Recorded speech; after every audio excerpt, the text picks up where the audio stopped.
هو لعب بقلبك. دلوقتي هو واقف قدام حاجة عمره ما كان متوقعها. خدي نفس عميق قبل ما تكملي، علشان الرسالة دي ما وصلتش ليكي بالصدفة. انت ما تخيلتيش العلاقة دي، ما بلغتيش في الألم، وما كنتيش أبدا زيادة عن اللزوم. هو كان عارف كويس قوي هو بيعمل ايه. كان عارف قد ايه مشاعرك عميقة، شاف قد ايه قلبك كان مفتوح. لاحظ انك حبيتي من غير حساب، من غير لعب، من غير نوايا مخفية. وبدل ما يحمي ده، اختبره. لعب بحاجة مقدسة. ودلوقتي الحياة والكون والكارما بيردوا. سميهم زي ما تحبي. كانوا عارفين إنك مختلفة. من الأول هو حس بكده. حاجة فيكي خلته يتلخبط. مش علشانك انت غلط، لكن علشانك كنت حقيقية. عمرك ما حبيتي نص حبة. عمرك ما اتكلمتي من غير معنى. عمرك ما عملتي علاقات من الزهق. انت اتصلتي من روحك. والعمق ده بيخوف الناس اللي لسه ما شافوش جروحهم. علشان كده ما طلعوش لمستواكي وحاولوا يتحكموا في العلاقة. هو كان بيديكي قد اللي يخليكي تتعلقي، قد اللي يخليكي ترجعي تأملي، قد من الحنان يخلي قلبك يفضل مفتوح. بس عمره ما كان بيديكي ثبات يخليكي حاسة بالأمان. كان عارف بالظبط إمتى يقرب، وعارف بالظبط إمتى يختفي. ده ما كانش تيه، ده كان قرار. هو لعب بقلبك، وانت من جواكي عارفة ده. قال الكلام الصح، بس هرب من الارتباط الحقيقي، وعاد وعود ما اتحققتش. كان حنون لحظة، وبعيد اللحظة اللي بعدها. يختفي أول ما الأمور تبقى جد، ويرجع أول ما يحس إنك بتبعدي. كان بيستمتع بحبك. اهتمامك كان بيغذي غروره. تسامحك كان بيشيل عنه الذنب. صبرك كان بيسمح له يتهرب من المسؤولية. كان بيقنع نفسه إنه مش بيأذيكي، لأن الاعتراف بده كان هيعني إنه يواجه نفسه بغلطه.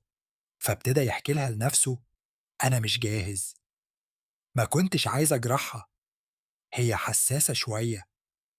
كله هيبقى تمام. بس هو كان عارف الحقيقة، ولسه جوه نفسه عارف ليه وجعك بالشكل ده. لأن الموضوع ما كانش بس عنه، ده لمس جرح قديم جواكي.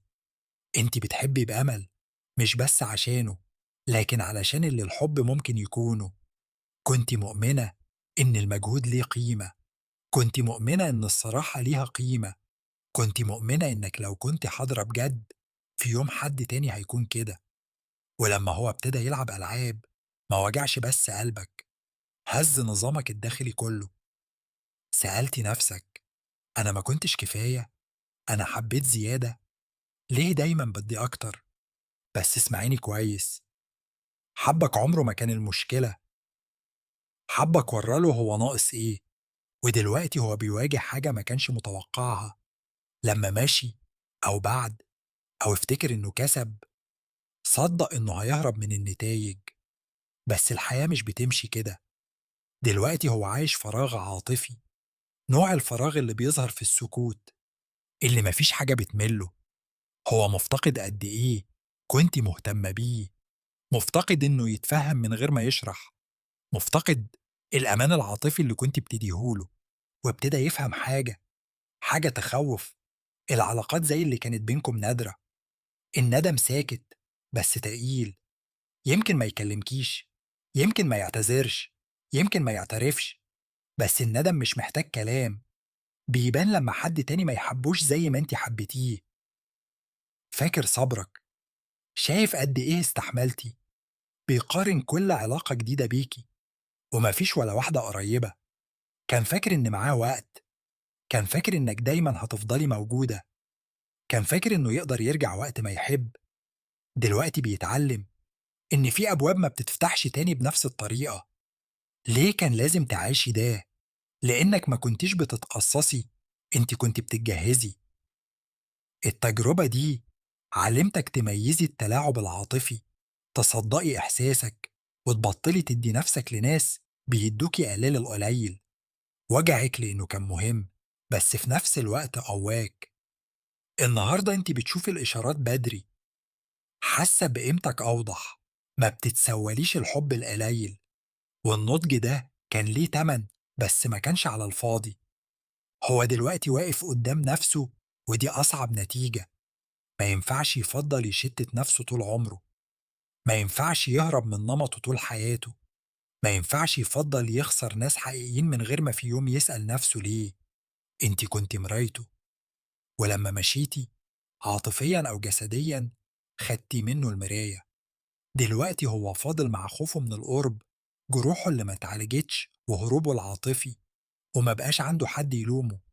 الكون بيعمل إيه علشانك دلوقتي وهو بيعيش الخسارة؟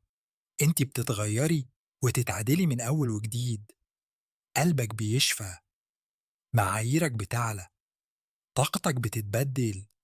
أنتِ بتتجهّزي لحُب ما يلخبطكيش، ما يختفيش، ما يمتحنش كرامتك، وما يخلّيكيش تشكّي في قيمتك. العلاقة اللي جاية مش هتحِس على شكل خوف، هتحِس على شكل راحة وسلام. والرسالة اللي محتاجة تسمعي دلوقتي، ما ترجعيش لحد عرف قيمتك بس بعد ما خسر إنه يكون حواليكِ. ما تفتحيش جروح قديمة بس علشان أنتِ متعودة عليها، وما تصغّريش قلبك علشان حد تاني يبقى مرتاح. أنتِ ما كنتيش مخلوقة علشان تتسوّلي الحب، أنتِ مخلوقة علشان تاخديه كامل. آخر حقيقة، هو لعب بقلبك لإنه ما كانش عارف يمسكه إزاي. دلوقتي هو شايل حمل الخسارة دي، وأنتِ داخلة لنسخة من نفسِك اللي ما بتقبلش فتافيت عاطفية. عدّيتِ ده مش علشان تفضّلي مكسورة، لكن علشان تبقي ما بتتكسرش. والحب اللي مكتوب لك لسه جاي، المرة دي هيبقى.